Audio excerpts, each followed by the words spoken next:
Hello दोस्तों, स्वागत है। आज हम पढ़ेंगे पाचन तंत्र के बारे में। हमारे शरीर में पाचन का कैसे होता है। जैसे कि भोजन का पाचन हमारे शरीर में कैसे होता है।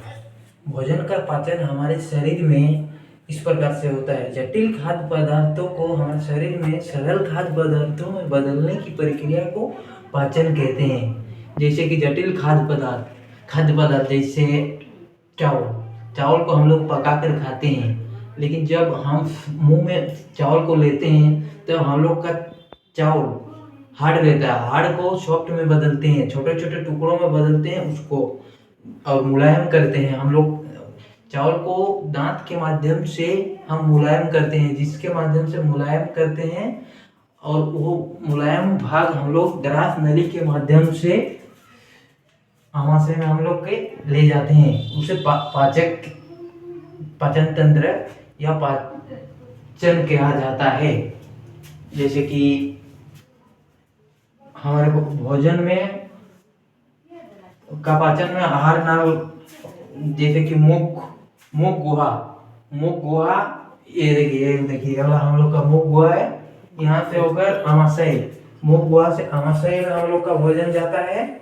आमाशय से छोटी आंत में हम लोग का भोजन, ये देखिए छोटी आंत में हम लोग का भोजन जाता है। छोटी आंत से बड़ी आंत में ये भोजन जाता है। बड़ी आंत में भोजन जाता है। उसके बाद कुछ पाचक ग्रंथियां भी हम लोग के यहाँ पे पाई जाती है। पाचक ग्रंथि जैसे कि मुख में, ये देखिए हम लोग को जो मुख है ना, ये मुख में हम लोग का लाल ग्रंथि पाई जाती है। ये देखिए मुख में लाल ग्रंथि पाई जाती है और पेट में जठर ग्रंथि पाई जाती है। पेट में जठर ग्रंथि पाई जाती है और ये हम लोग का पित्ताशय है। पित्ताशय में पित्त रस पाया जाता है और अग्नाशय में हमारा ये अग्नाशय पाचक, ये भी ग्रंथि के अंदर ही आता है अग्नाशय।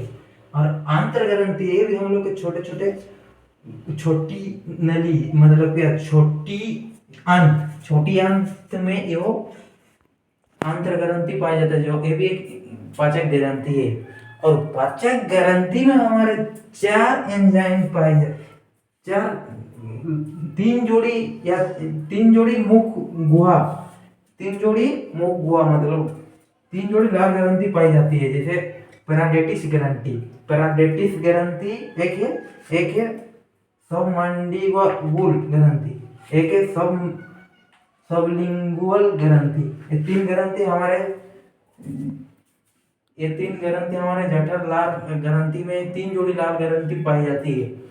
उसके बाद हम लोग का पाचन में मुख में लाल ग्रंथि तो 3 जोड़ी पाई जाती है, लेकिन लाल में हम लोग के मुख में 4 एंजाइम पाए जाते हैं। जैसे कि लाइसोसोम क्या है? एक जीवाणुनाशी एंजाइम है जो कि जीवाणुओं को मारता है। जैसे कि कोई बच्चा के मुख में देखिएगा कभी कभी बहुत ही ज्यादा लार निकलता है, और लार के साथ वो कीटाणुओं, जैसे कि बाहर की गंदगी को ले लेता है। बच्चा को थोड़ी ना पता है कि क्या है क्या नहीं, क्या गंदा है क्या नहीं। इसके माध्यम से वो मुख में ले लेता है और वही जीवाणुनाशी लाइसोजाइम जीवाणुओं को मार देता है और हमारे शरीर को फुर्तीला रखता है और हमारे स्ट्रांग रखता है। हमारे शरीर को लाइसोजाइम हमारे शरीर को से रखता है।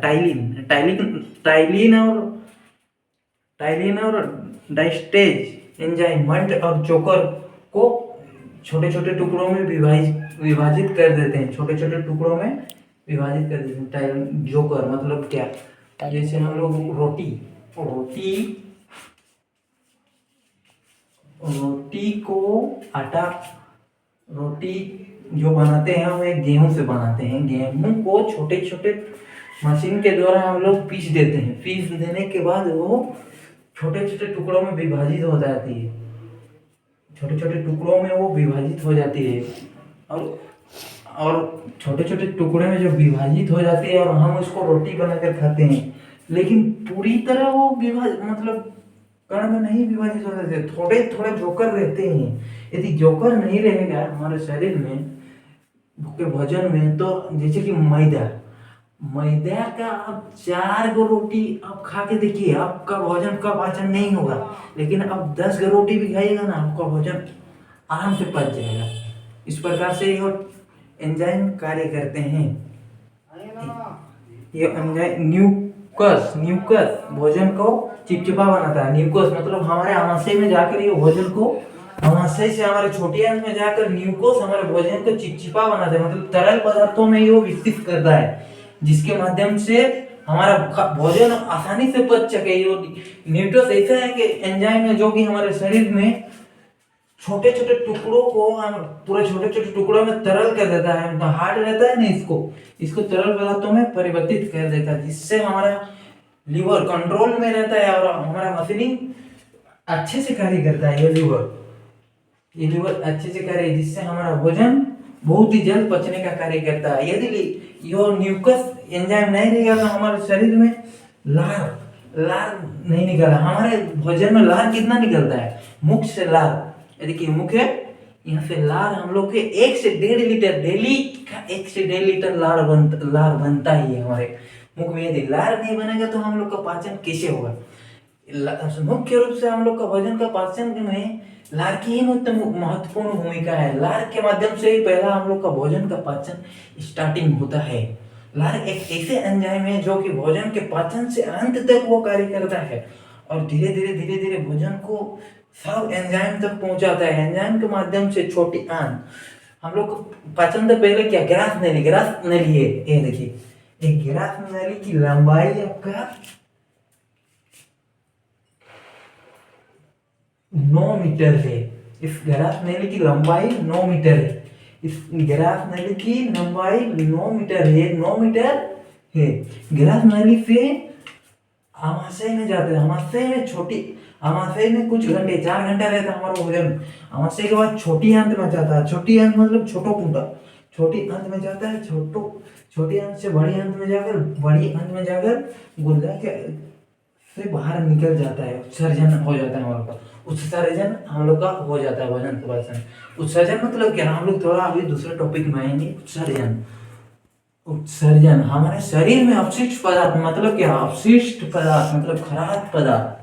अपशिष्ट पदार्थ मतलब खराब पदार्थ, जैसे कि खराब पदार्थों को हमारे शरीर से बाहर निकालने की प्रक्रिया को उत्सर्जन कहते हैं। उत्सर्जन, ये एक उत्सर्जन है। मतलब क्या, उत्सर्जन तंत्र।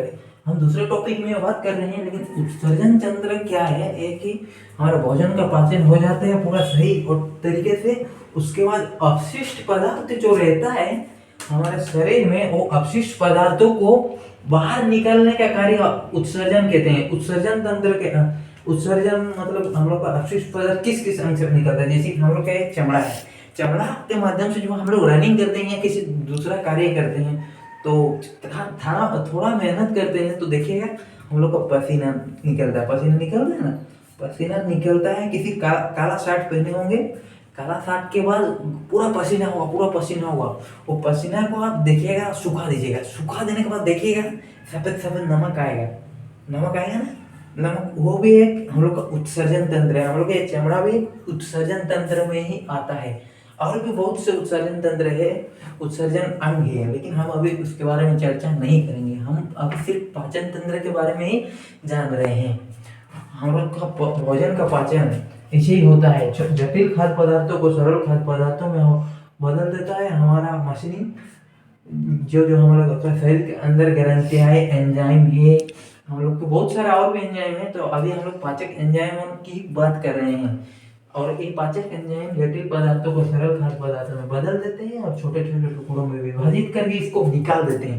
निकाल देने के बाद देखो, और जो बचा कुचा हम लोग का रहता है हमारे शरीर में, मतलब क्या, भोजन का तो हम लोग भोजन कर लेते हैं। भोजन के बाद पाचन भी हम लोग का हो जाता है। पाचन होने के बाद जो हम लोग का अच्छे पदार्थ होते हैं, अच्छे पदार्थों को हम लोग के शरीर में लिया जाता है। लेकर उसको हम लोग का पाचक ग्रंथियां वो अपने साइड में दे देती है और अच्छे खराब पदार्थों को निकाल देती है।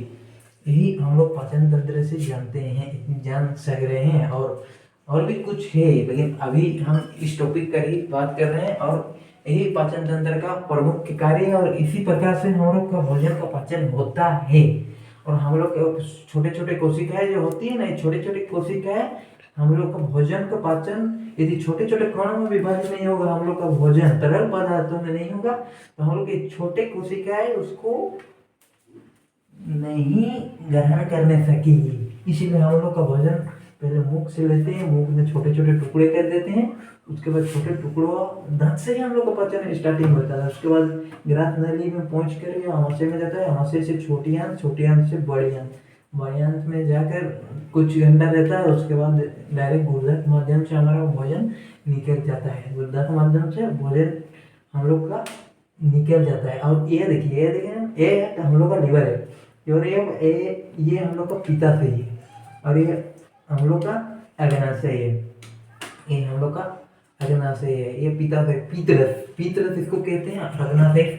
अग्नाशय से अग्नाशय रस निकलता है, पित्ताशय से पित्तरस निकलता है। और जैसे देखें मुख लाल ग्रंथि निकलती है, लाल ग्रंथि में लाल रस पाया जाता है, पेट में जठर ग्रंथि पाई जाती है, इसमें जठर रस पाया जाता है। ये पित्ताशय है ना, इसमें पीत रस पाया जाता है। अग्नाशय में अग्नाशय रस पाता है। अनंतर ग्रंथि इसमें सब ग्रंथियां पाई जाती है, सब ग्रंथि होती है जो कि ये इसमें सब मिला होता है, अंतर ग्रंथि होती है। हम लोग के भोजन के पाचन में मुख्य भूमिका निभाती है, और छोटे छोटे कोशिकाएं भी हम लोग के भोजन में बहुत महत्वपूर्ण कार्य करते हैं। और यही हम लोग जानेंगे आज, हम लोग का भोजन किस प्रकार से पाचन होता है। और हम लोग आज और थोड़ा टॉपिक में बात करते हैं, जैसे कि हम लोग का ग्रास नली एक पेशीय नली है जो गले में होकर छाती से होकर पेट में तक जाती है, जिसके माध्यम से भोजन और नाल पदार्थ, छोटे छोटे पदार्थ, अपशिष्ट पदार्थ पेट के तक पहुंचते हैं। इसे भोजन नली कहा जाता है। भोजन नली क्या जाता है? ग्रास नली। यही ग्रास नली है हम लोग का, ये ग्रास नली से होकर हम लोग का भोजन आमाशय तक जाता है, और यही जानेंगे। आज का टॉपिक इतना ही था। Thank you.